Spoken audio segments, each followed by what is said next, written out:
Today I commemorate the life of Honey Meloy. She's our sweet little purebred rat terrier that we got 16 years ago in Oregon in a pet store. She passed yesterday being Wednesday, February 17th, 2021. Today being Thursday, February 18th, 2021. Yesterday was Wednesday, February 17th, 2021. Right after Junior Pie's birthday. He turned 11. So it was a Wednesday when she passed, and luckily we were all able to be home. The kids, myself, and Mama. She had the day off. She had just gotten her COVID shot recently, the day before, I believe. And we got up that morning. I checked on Honey at 7 o'clock, uh, maybe 8 o'clock, and um, went into the bathroom where we had kept her, and she was looking really, really bad. She'd been looking bad for a couple of days. And I went to go see how she was doing, nudge her a little bit, and pet her very carefully and stroked her. And she just shook a little bit and did her little stretch that she usually would do in the morning, but just a little half stretch. And then I picked her up and just knew that she was going to die. And so I called for Maggie to go get Mama, and Mama ran in, and Mama picked her up and put her in her arms, and we held her together in her arms, and she took her last little breath and she died. We gently sat her down in her little bed, and we stroked her and kissed her and cried.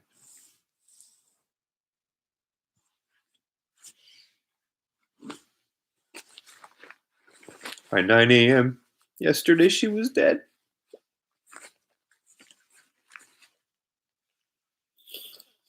And it hurt so bad because she was such a sweet little dog.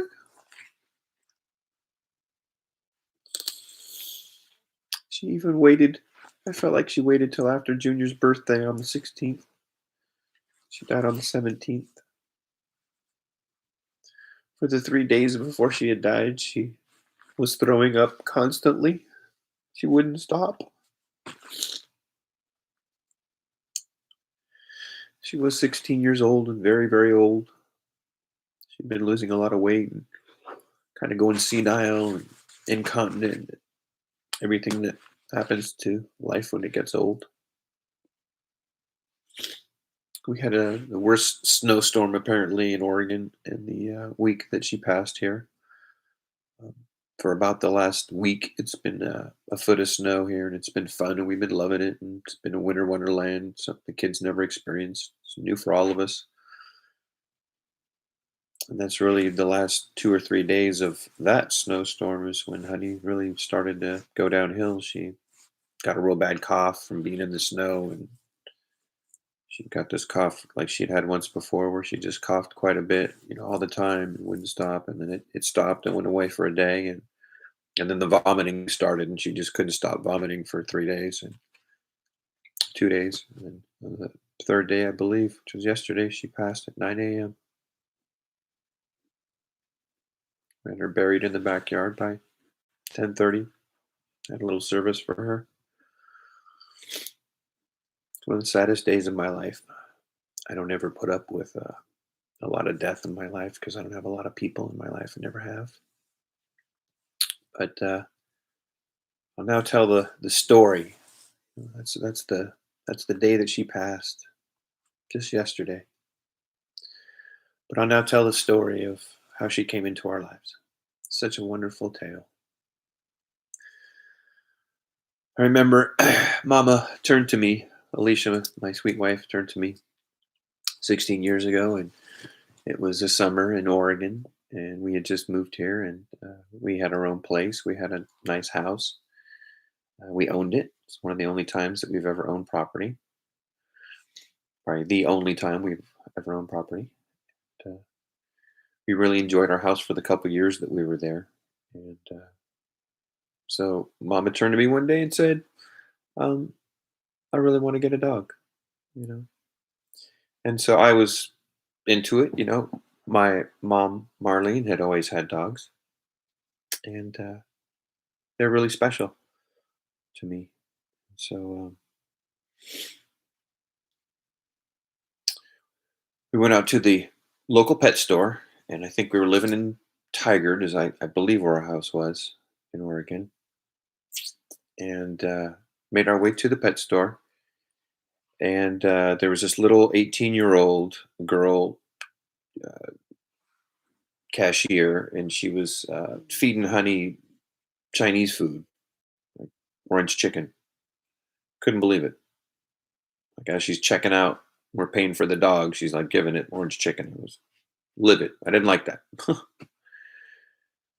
I believe that that behavior led to Honey always having this lust for human food, and she would go in the garbage frequently, and it was a big problem. Probably the biggest problem between Honey and the family the whole time she was with us.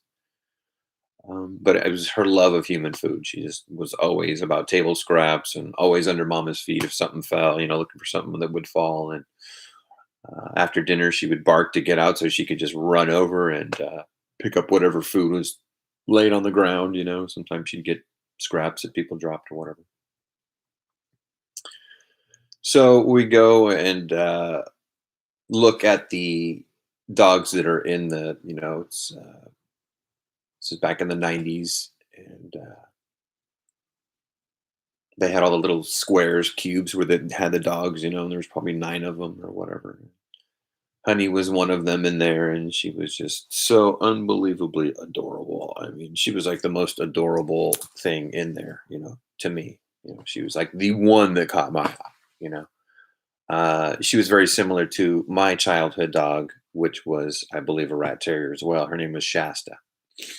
And Shasta was an amazing, sweet little rat terrier as well, and looked very similar to Honey. And so I was just drawn to Honey immediately. So I asked the little 18-year-old cashier, "Can I see that dog?" And she brought her out. And Mama really didn't care which dog. She just wanted a dog. Alicia just wanted a dog. So she wasn't going to, make a stink or whatever. Whatever one I wanted, she was going to be cool with. So I knelt down on one knee, and that sweet little tiny puppy came walking right over to me, as fast as she could. And that was it. That was the universe telling me that she was ours. She was mine. And so we bought the collars and the bedding and the bowls and the whole nine and got everything ready for her like if she was a little baby. We got, how people get the crib ready and the room ready and whatever. We did that for Honey. We got all the little stuff for her, and we considered her like our first child. We brought her home to our house in Tigard, and put her in the backyard. It was summer, I think, spring, summer. It was nice out. It was sunny. We had a big backyard with lots of grass, and like a dummy, I didn't let her off leash. I put her in the back and left the leash on like a nitwit. So the first thing she did is run behind the bushes and make a dookie, and then she ran, and the leash just went right through the dookie, and immediately that leash was like ruined. Excuse me.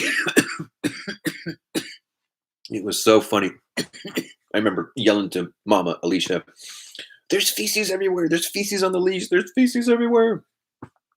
She was laughing. She was dying laughing. And I was chasing Honey around the yard trying to get that leash off. It was full of poop. And the reason I'd left it on is in case I needed to grab Honey for whatever reason. She was so small, could hide anywhere. At least I had the leash to grab her. I didn't think in a million years she was going to like take a dookie and run the leash through the dookie, and then I have no use for the leash at all. I should have just taken him off. Funny story. That's like the intro, the beginning. That was like the start of bringing Honey home. It was just the mad journey, the funny journey that would be our 16 years with that precious little beast. And that was my nickname for her, was Sweet Little Beast, Precious Little Beast, Precious Little One. I had very many different variations, but she was always just my sweet little beast. So in the years that we had Honey, She would always escape. She was an escape artist. She was a little Harry Houdini. She was always getting out the fences, cracks in the fences in a neighbor's yard. Her one claim to fame is the one time she went down the Esplanade in Chico when we lived in Chico, California. We had her there. And she went down the Esplanade on her own, snuck out of the yard of ours, and went down to the Esplanade, which is a huge thoroughfare in Chico. It's like the main drag strip. Tons of people, tons of cars, tons of traffic, and we do not know how she made it out that way. It's would have been miles away from our home at the time, and somehow made it back. Somehow we I think she was caught by the dog catchers. What happened?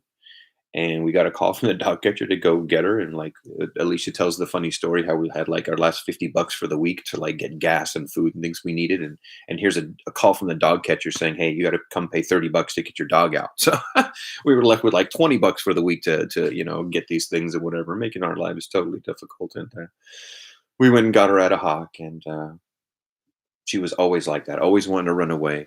She loved bananas. Bananas, she was like bananas for bananas. Her best thing in the world was bananas. She loved bananas immensely, and I could get her to do anything for bananas. And so what I do is primarily, I remember doing a lot of this in Chico. I would hop on my bike. I had a really nice mountain bike, and I would bring a banana with me. And I see you see me running up the road with a banana, angry, huffing on my bike because the dog ran out. Alicia's always stressed out. Get the dog, get the dog. She's going to get hit. She's going to get lost. Let her know. So I was always stressed out, trying to make Alicia happy. I didn't want her stressed about the dog. You run out there on my bike with a banana in one hand, huffing and puffing. If I found the dog, which I usually did, wherever, if I was lucky enough to, I'd coax her with the banana, and she'd come running, and then I'd snatch her up or chase her down or whatever. And you'd see me huffing and puffing, angry with a dog under one hand and a banana in the other, whatever, on my bike. And, oh man, so many stories of that, and they're just so hilarious. And at the time, I was so pissed at that dog, but now it's just hilarity, telling these stories and thinking about them. It's just so funny. So she had these little things she would do that we loved over the years. She had this little dance she would do when she was really excited, where she'd like a little bucking bronco, like a little horse like bucks, when a cowboy rides a horse, and it's bucking, back and forth. Like she would do that when she was excited in the morning. She would like a little butt in the air and then a little head in the air, and she'd like, bucking around in a circle. And it was just so adorable, so adorable. She was so amazing that way and just so cute. She used to have her early morning stretch every morning where she'd like stick her butt in the air and do the downward dog, where the front's, stretching out. And then she'd go to the front, put the front on, and stretch her little back legs, and put the back legs. She'd like stretch them all the way out, and then she'd put them flat on the ground, and she'd like crawl on the ground with her like little back legs, like flat on the ground. And she had a big smile, and her little paws would be pulling her, and she had a big smile in her ears. Just so adorable, so adorable. Big smile. I swear to God, tongue hanging out everywhere, huge smile on her face. Looked like the happiest thing in the world. Um, so those are some of the greatest memories I have about Honey. She's now buried in the backyard. I keep looking out the window because I can see directly to the spot where we have buried her. She's out there now.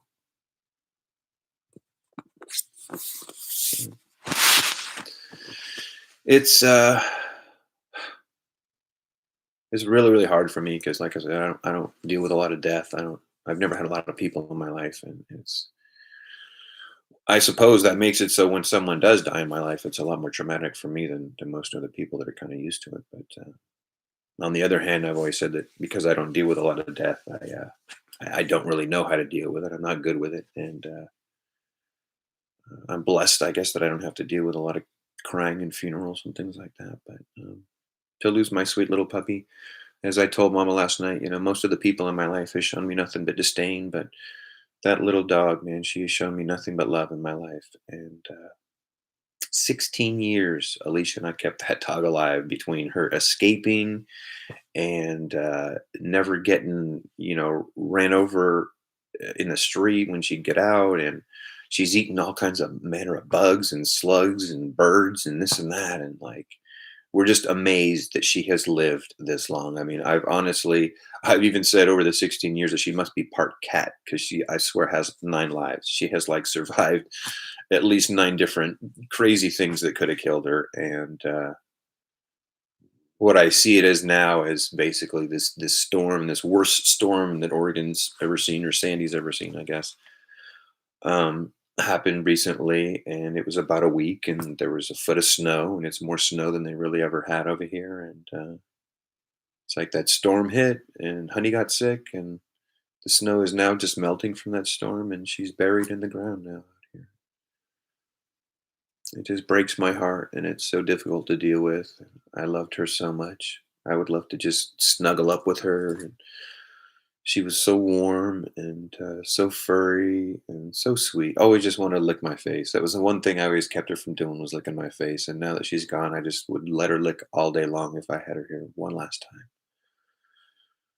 She just always was a face licker, and loved to lick everyone's face, and always loved new people. She didn't do well with other dogs. Didn't know much about other dogs. Was just kind of like, meh. She could take them or leave them. But people, oh man, the little dock tail of hers would always be wagging as soon as there was new people. And she'd go jump on top of them, and if there was other dogs, they might smell each other or fight or whatever. They'd walk away. But when there was people, man, Honey was always just especially kids and stuff. I mean, she just would get so excited. She was a people dog. A people dog, that's for sure. People first. And love to see her little tail wagging. Even in her final moments. I went in there. It's 7:30, 8 o'clock. I know sometime in that frame, and went and touched her and gently, um, you know, gave her a little pet, and she just her little paws started shaking like she knew I was there, and she wanted to say, "Hey, Dad, I know you're there. I'm not doing well right now, but I know you're here. I love you." So it was so hard to see her just vomit coming out of her mouth constantly. She had bubbles. She looked like she was. We said to Mama, she looks like she's got what's that, rabies or whatever. Like she had just foaming at the mouth, but it was just the bile. She had nothing left to puke, but she just kept puking over and over, and the bile kept coming out, and it was just bubbling out of her mouth. God, it's just so horrible. Pick her up that one last time, and she just like a little sack of potatoes, just leaned over and no life in her. To see her that way for 2 days in her little bed, just heartbreaking, heartbreaking. So that is the story of our sweet honey Meloy. She was born on March 9th of 2004, I want to say. That's about when we got her, and she was 3 months old. Interestingly enough, my mom's birthday is March 8th of 1952. So Honey was on March 9th. Kind of funny. She was purebred. We had a certificate for her and everything. I remember when we were in the store buying her, Mama looks at me and says, because they told us the price was $700 for the dog. She looks at me and she looks in my eyes and she says, she just smiles and says, it's worth it. It's okay. It's all right. We don't have the money. We never do. We never did, but we bought that dog anyway, and we put her on credit and walked out of there spending more than 700. It was about $1,000 between the dog and all the items and whatever. Certainly a lot of money for us. We didn't have that kind of money. But we made it happen, and we brought her home, and she's been the best money we've ever spent. She was just a joy in our lives always. Always a joy. Even in the last few years when she quit bucking like a bronco and she quit with her little stretches and she was just getting too old and too skinny and to do any of that stuff. Even then, she was still a joy just to have around. She'd always follow you around. She was always been my little buddy. For some reason, I don't know why, but the United States love to leave me unemployed. I'm very intelligent. I'm very kind. I'm a master programmer. I know everything in IT, but somehow they love to leave me unemployed. So all this time that I've been unemployed first happened to me when I first moved to Oregon when we first got Honey, and she was home with me all the time. Um, we spent our first years in that house where we owned a home, and we were so happy to own a home. We thought we were doing things right and things were normal and things would pick up for me and someone would hire me. And Mama kept working herself to the bone to keep that place. And she loved to have the gardening because she could do her gardening out there. And Honey had a big backyard. That was always the one thing. Every single time we moved anywhere, it was always about the number one consideration was what's the yard for Honey. We lived in a place in Dublin with Honey and had a really tiny little back porch. It wasn't even like grass or nothing. It was like a little back porch. It was like literally like a 4x4, maybe a 4x8, just a patio. It was all concrete. It was nothing for a dog. So that was also the apartment where we have the kids. That must have been 2009. We got Honey in 2004, Dublin in 2009, and that's when we had the kids. And decided that that apartment was just too small, and so that's when we moved out of Dublin and went to Chico to find a cheaper and larger home. Basically, we wanted to have a family, and so where do you go when you got no money, but you want to have a family and space for them and security and safety and stuff? We went back to Mama's hometown. She grew up in Chico in Willows, exactly, but went to Chico quite a bit because it was the neighboring town that was the next biggest town. And the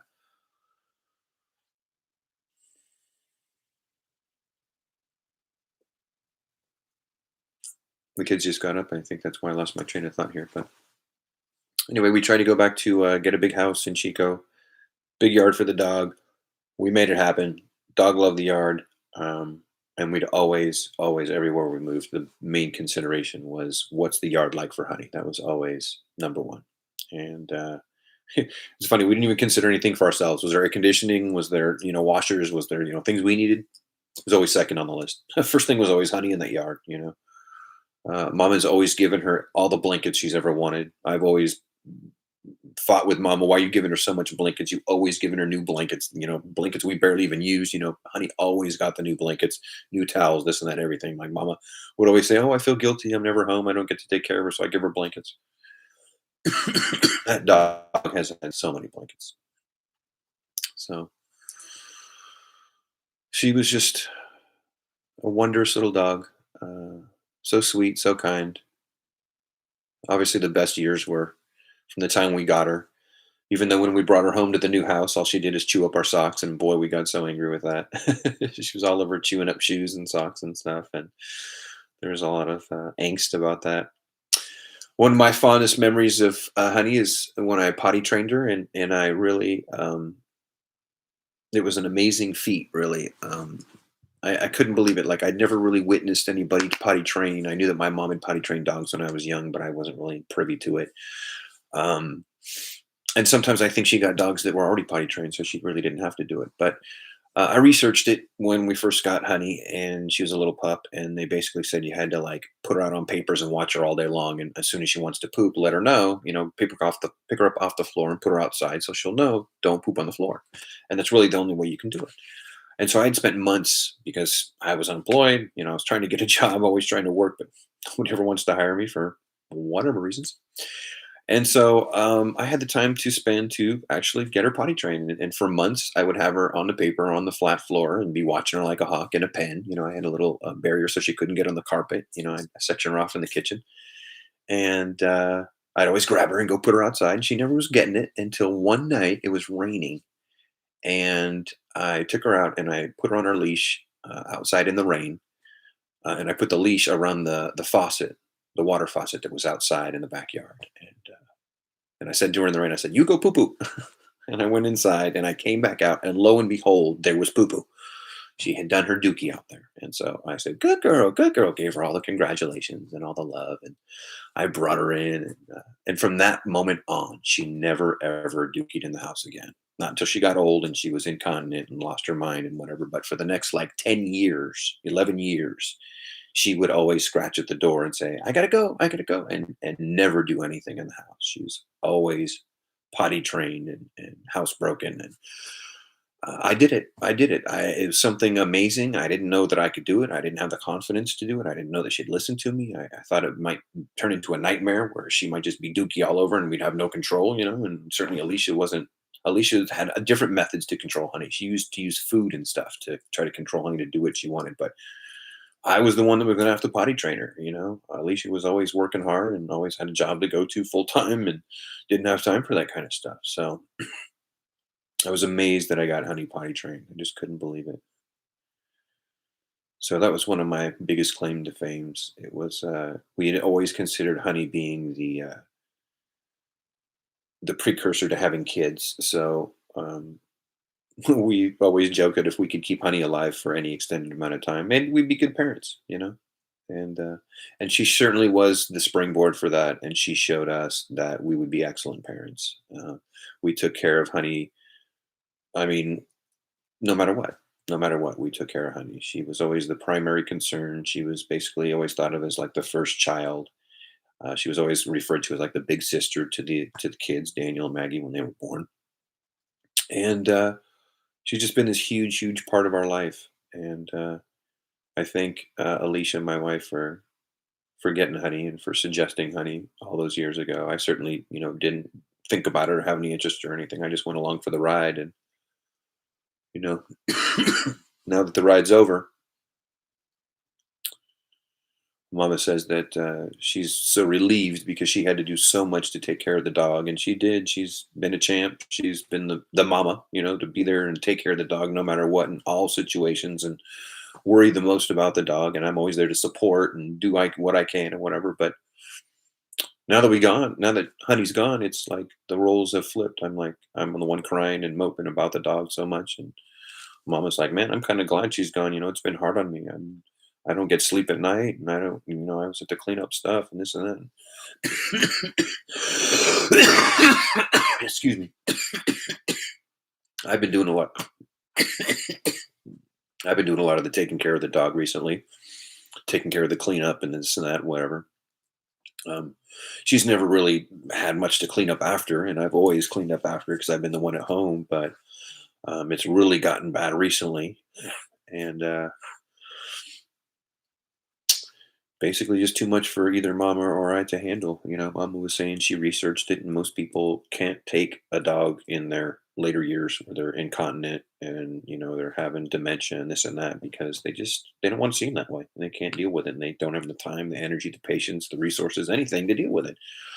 Luckily, I've been at home, and I have the love and the caring heart and the patience and the not much resources, but we got her some diapers. We had her in Depends basically for the last 6 months of her life here, and we would swap out little pads from in her diaper, so that the diaper would hold a pad I could take out. So as soon as the pad was full, I just throw it away, put a new one, and put the diaper back on, and that really made things a lot better because we were very angry with Honey for always, excuse me, going to the bathroom on the floor in the house, and she had never done that, never been that way up until she got old. And so we had to get this diaper on her. And it's been hard to look at her in that state, not looking happy, not looking like herself, not jumping for joy like she used to do, no tail wagging, no, just, a broken down shell of what she's been. And we knew she was going to pass away at this time. We had talked about before Christmas, even before we moved to Oregon, we figured that by the time we got here and um, were here for a short time, she would probably pass. And more recently, we had talked before Christmas of 2020 that probably early in this year she would pass because she was just looking so decrepit. Mom had even talked about having to maybe put her down, and we debated that, but it was just something we can't do. We just could never take her to a vet's place and just look at her one last time and say goodbye and walk away. We just couldn't do that. So even though it was difficult and it was hard to see her in that state, we got to hold her in our arms and kiss her one last time as she passed on. And so that means a lot. That means a lot, and especially in a time of COVID where people can't even do that with their loved ones, with people. We got to do that with our sweet little beast. We laid her to rest in the kitchen in a little box, and we sat around and we talked about her and we cried and we told stories. And then we cleaned her up and cleaned up the mess that she had left from her. She just got really sick and had a lot of things, juices coming out of her as she passed in the bathroom that we had her in. So we cleaned up that, and once everything was cleaned up, we took her out to the backyard and dug a hole in some soft dirt over by the fence, exactly at a spot where she loved to sit all the time. Coincidentally, it's very odd. She would always go sit in this one spot by the fence in the 6 months that we've been here in Oregon,